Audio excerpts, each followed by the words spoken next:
one of the things that you were mentioning there about going towards connection, that when we're nested, we're like offering connection. And the framing that came to mind is like, and this is going to link back to explicitly a part of your work, is that when we're nested, we're full, and it's like our inclination to offer connection to others. Like maybe the difference between being a permaculture garden and we're like, oh, everything, or like monocropped hydroponics or something.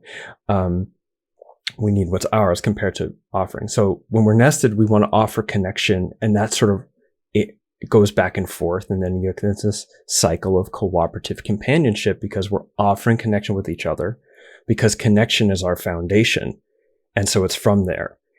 But then when we don't have connection in our foundation, it's fair to assume that if it's not connection, it's disconnection, because an absence of care, an absence of an essential nutrient such as connection is harmful.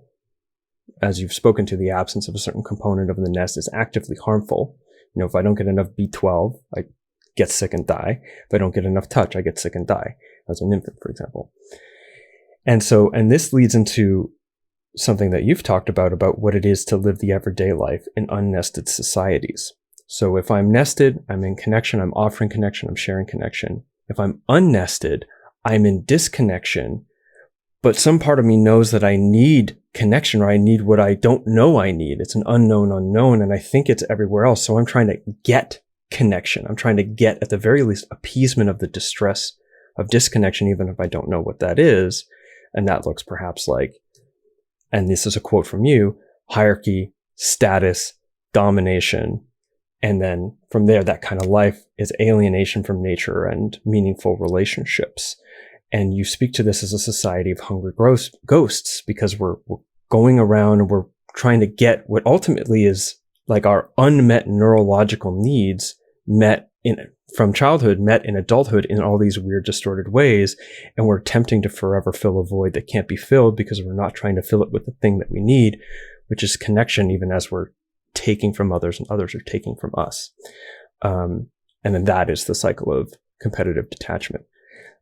So I think I just ended up excitedly trying to paraphrasing what I understand about your work, but I would love for you to, I thought it was going to be a question. I'd love for you to expand on that. If you have anything else to say.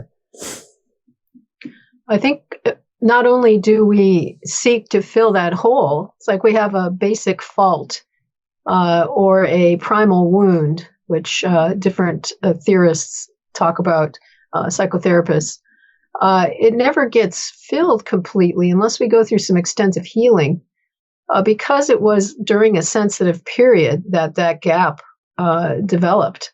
So we can see that when you leave babies unnested in different ways, you may not see the results right away because the brain is so plastic initially, especially, and it sort of compensates. But then in adolescence, they may have depression, anxiety, suicidality, because the gap now matters, because the brain cannot no longer compensate, or it can happen in adulthood too.